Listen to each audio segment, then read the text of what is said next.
Learn how to play Ayla and Something Shiny. Come on back after the break.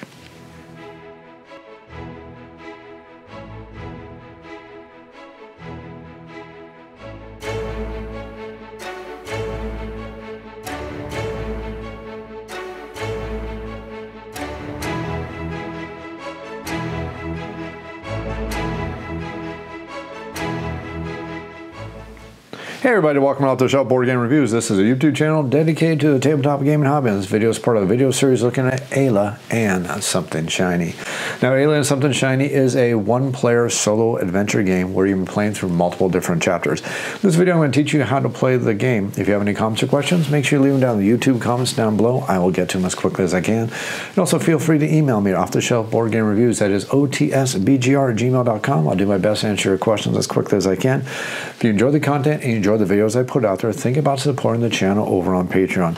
Just toss a $1 in tip jar can help me cover my costs. Remember, the channel is free of gimmicks, free of Kickstarters, and free of anything along those lines. The channel is 100% sponsor free, so everything I put out there comes out of my own pocketbook. Toss on a $1 in tip jar is a wonderful way to say thank you, and also a great way to help me keep the content coming out there. Remember to like and subscribe to the channel because your subscriptions do matter. Remember, 100% sponsor free. So to play the game of Ayla and Something Shiny, now this is a chapter-based game, and it's a progressive story game where the game is going to continue to add mechanics, add gameplay, and continue to evolve the story as the story goes along. The big caveat is, and this is a caveat that's actually in the rule book, is they don't want a lot of spoilers for the game.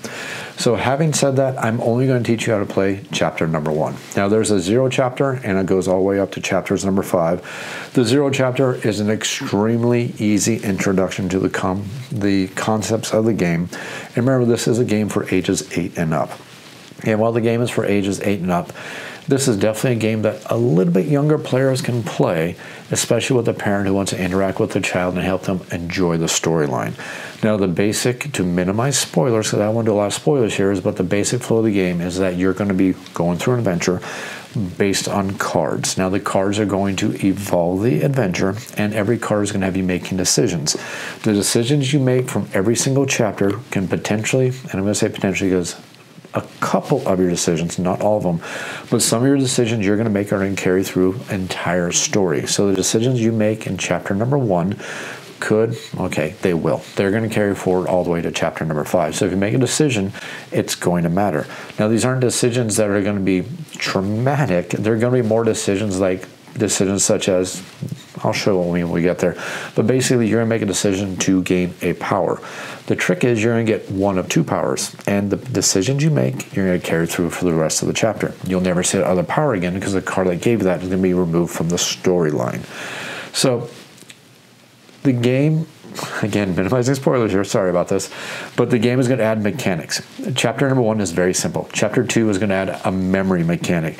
Chapter number 3 is going to add an exploration mechanic. Chapter number 4 is going to add a different mechanic. Chapter number 5 is going to have its own unique mechanic. So I'm going to teach you how to play chapter number 1 here, which means this will be a fairly quick video.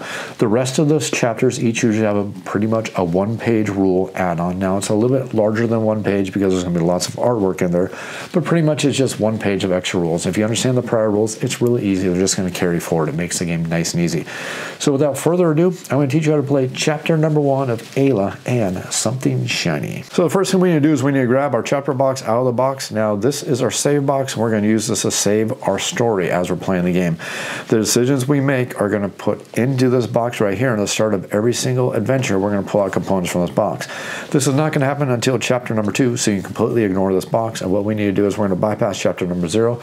You don't need it. This video is going to bypass chapter 0 because you don't need chapter 0 at all. And let's go ahead and go to chapter number 1. And the first thing we need to do is lay out our player board like this.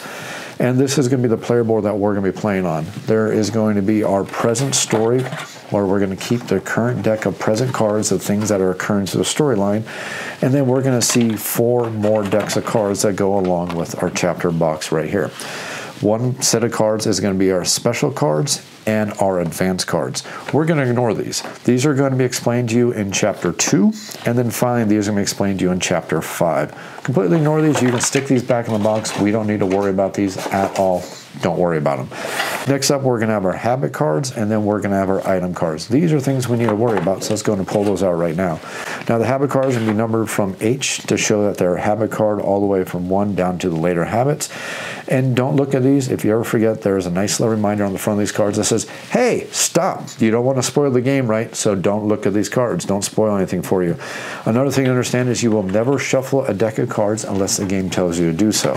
Whenever you open a new deck of cards, especially with a new chapter, do not shuffle anything. Just leave it the way it is, and we're going to set it up just the way it shows here. We're going to take our item cards over here and place them down just like that. And before we go on, because I'm going to cover up the board here really quickly, and you're probably going to miss it, but there are some nice reminders on the board to remind you about mechanics. You're going to see these arrows right here. This arrow shows that whenever we draw one of these cards, we're going to put it to the front of our current events deck. Whenever we draw one of these cards, this arrow reminds us that it's going to go to the front of the current events deck. This is going to remind us that any cards that are in our future, whenever we draw these future cards, we're going to put them down into our future events section right here. And just to finish explaining the board, this is our current events. This is our past events, which are cards which are effectively removed from the game effectively. And then these are our future event cards, which are going to keep cycling back into our present deck as we play through the game. So habits, past. This is going to be in a section I'll explain in a second. This is our present. This is our future. This is our future. This is our present. This is our past. Additionally, we have our resource track down here. We have our tangible resources such as food, money, and magic rocks. And then we have our intangible resources such as energy, our knowledge, and then our fear. Now the interesting thing is you only have 8 slots for each one of these, and we can actually transpose resources back and forth. We can take 2 food and turn it into 1 energy. We can take 5 knowledge and turn it into 1 magic stone. Of course, we must always respect the maximums here. We can never go beyond the maximums here, except for one little thing here, and that is going to be fear right here. Fear is basically something that's going to control the challenges and difficulties of the game. And fear, you will always take fear, even if you don't have room for it. For example, if we have our section of the board right here filled up with knowledge, and we have it filled up with energy, we may be looking great, and we may be able to do different things and different requirements on the board and playing through these cards, but the moment we take on fear, we have to take on the fear and add it onto our track. If we add fear and there's room, perfectly fine. If we need to take on fear and we don't have any room for it, we must get rid of one of the resources that we must choose, and that resource is going to be lost. Additionally, if every one of these sections are completely filled up with fear and we have to take on more fear, which means we currently have 8 fear and we need to take on 1 more fear for some reason due to the effect of a card, and we have no more room for the fear to go on there, then we're going to start losing hearts. If we ever lose our last heart, and this will make sense to you in just a few moments here, but if we ever lose our last heart, we also lose the game. There's also a time element, because you have exactly 1 week to beat every single one of these chapters. If we ever run out of time, we are also going to lose the game. That's just an important thing to understand about the transactions we can do back and forth, and also understand that these transactions, while they can be done anytime, we can always transfer food to energy at any time, transfer knowledge into magic stones at any time. We can't do that to interrupt an action. So for example, this track is almost full and a card gives us 4 food and we only have enough room for 2 of the food. We couldn't take 2 of the food, interrupt, transfer 2 food to 1 energy, then take the remaining 2 food. We must finish the complete effects of the card, so it does mean that we can lose resources if we don't have room for them. And speaking of that, let's go ahead and start the adventure and the setup for Ayla and Something Shiny. So let's go ahead and take our chapter deck out. We'll put that over off to the side. And the first thing we're going to see is that we are going to get 2 little storybooks. There's going to be the prologue storybook, which is going to have a nice little story inside it, which is going to tell us the story of Ayla. But the most important thing that we need to look at is going to be the last page, which is going to explain the chapter goal. And this is the chapter goal right here. Now this chapter goal is double-sided, and I'll explain to you why that's very important in just a second. But it's going to explain to us how we're going to complete the chapter. Now again, like I said, this is a story-based game. You cannot move on to another chapter in the sequence until you defeat the current chapter you're on. And if you ever lose a chapter, you're going to fully reset that chapter to the status it was before you enter the chapter. So if I enter this chapter with 2 items, let's say the items are a sapphire and the fang bracelet, if I enter the chapter with those items, during the chapter I gain the sword, I gain the harmonica, and I gain the big backpack. But then I lose the chapter. I'm going to lose these 2 items that I gained during the chapter. They're going to go back to the stack, and I must start the chapter all over again just with the items I entered the chapter with. So that's very, very important. You only can complete the game by defeating chapters, but when you are forced to restart it, you have to restart it with exactly what you had to start the chapter. Additionally, it's going to tell you the starting resources you're going to start the chapter with. It's also going to tell you the chapter components. Make sure that all these components are in this deck of cards you have right here. We're going to have the goal card, and we're going to look to make sure that we have event cards 101 to 128. And again, we have that nice warning over here saying stop, don't spoil the game, don't look at these cards at all, and additionally, don't shuffle these cards. We're never going to shuffle these cards. So let's put the chapter book for the prologue off to the side. Let's put the ending off to the side. We'll worry about that in just a moment. The next thing to look at is going to be our current goal card. Now, when it comes through chapters 1 through 5, this does not work for chapter 0. If you have younger kids, play through chapter 0. It's good for the younger kids. But chapters 1 through 5 have a double-sided goal card. You have your advanced side, and then you have your standard side. The big thing to understand about the differences is that the standard side is going to have you get a certain amount of resources and give you a certain amount of life to do it. The advanced side is going to give you less life and more resources you need to gain. Either way, you always have 7 days to do this. You need to get through all of the resource requirements by the end of the 7th night. If we fail to get all our resources by the end of the 7th night, or if we lose all our life, we lose the game. If at any time we manage to fill up the resource requirements, we instantly win the chapter, and we're going to go on to the next chapter. So generally speaking, you want to start with the basic standard version of the game, play through all 5 chapters on standard. Once you get to the end of chapter 5, it's going to tell you how to mix in and play the advanced version of the game. Don't do it yet, because even though this looks like a lighter, more kid-friendly game, trust me, it can be challenging. You can lose. I would suggest playing through all 5 chapters on standard, then go through and play the advanced way, which is going to actually add in some new cards and change up the variety of the game. So now you're going to see that all of our cards are going to come color-coded. You're going to have your green cards, which represent your present.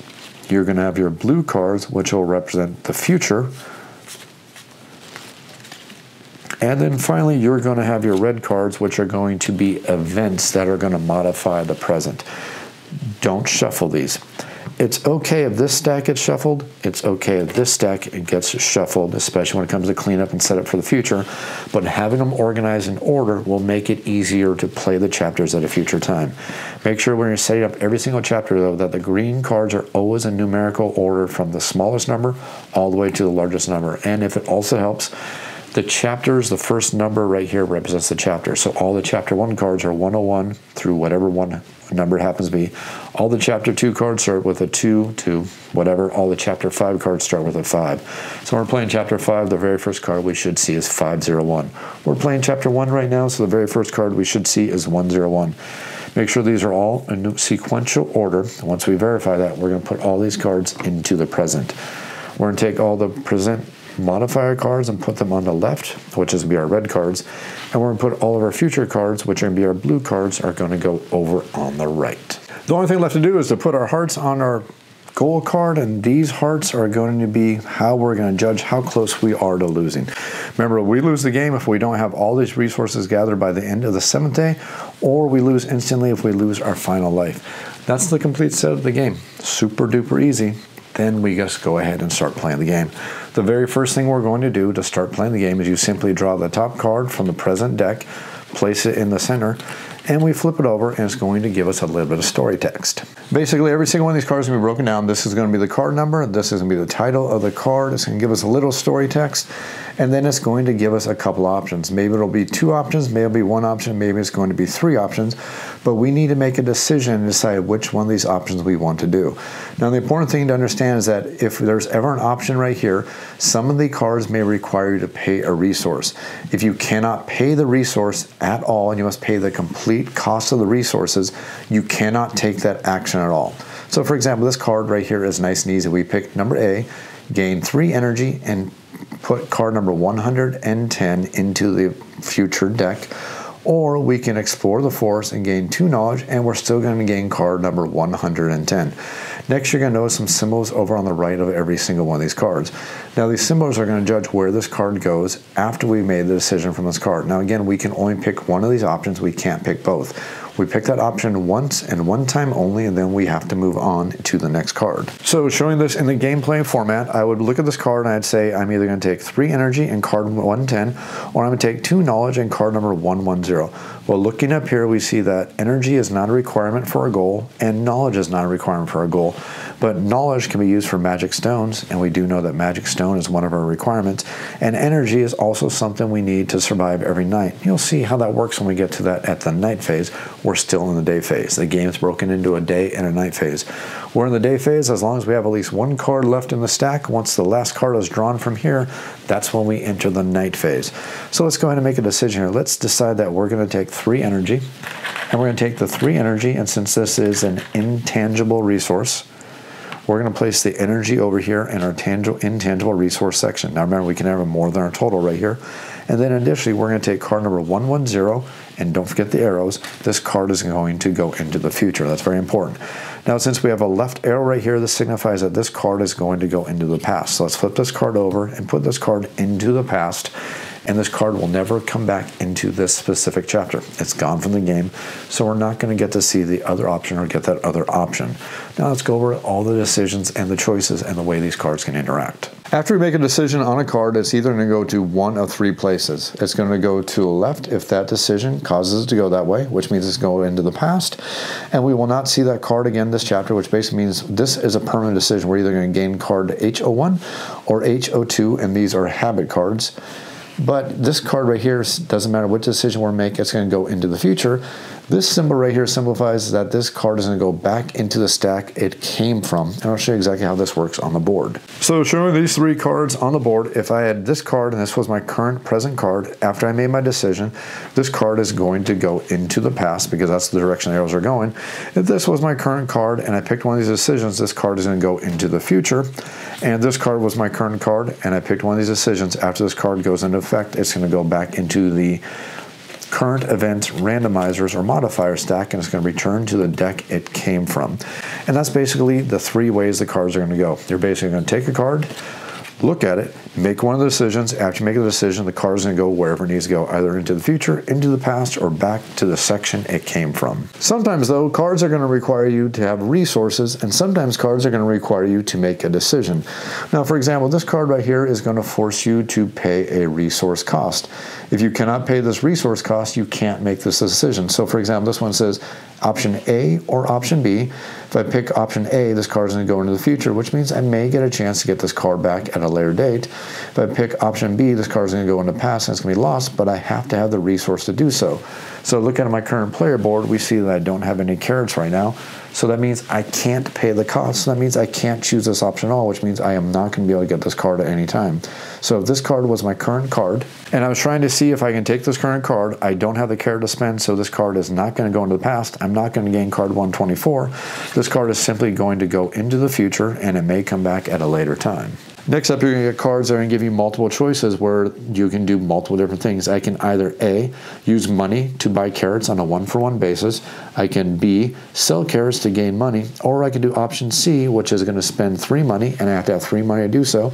And then I can gain one of these 3 resources, one of these 3 items right here. I'm not going to gain all 3, and I can't spend 9 to gain all 3. I can do this once and one time only, but I'm either going to gain the basket, I'm going to gain the rope, or I'm going to gain the magnifying glass. Additionally, I'm going to gain card number 111, which will go into the future. So if I didn't have any money, I couldn't do this option right here. If I didn't have any food, I couldn't do this option right here. And if I didn't have enough money, I couldn't do this option right here at all. But let's say our board currently looked like this, and I kind of had a little bit of money. I had a couple different food resources, and I had a couple different options. At this point, I can make any one of the decisions I like right here.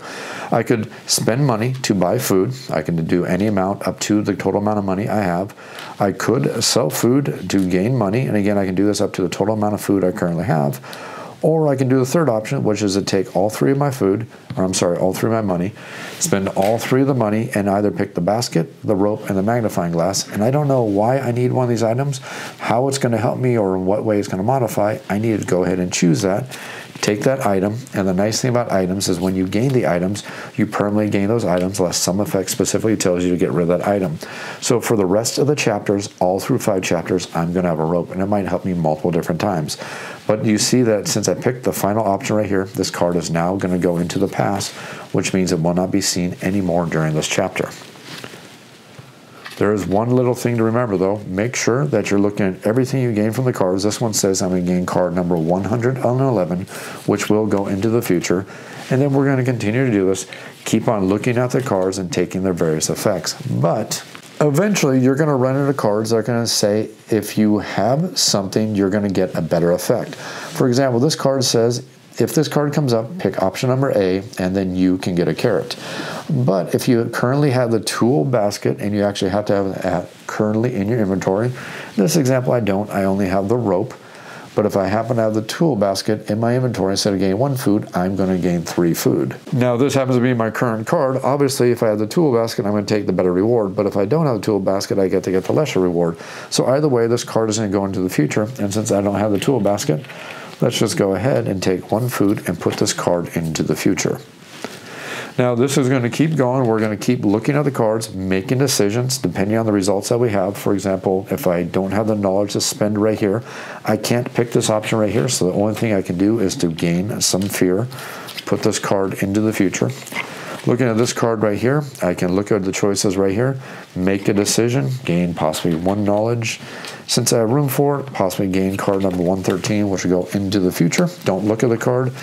Keep going through the cards, resolve what they do, take the results, keep going through the storyline, gain whatever you may have to gain from that, and then we're going to go into the night phase.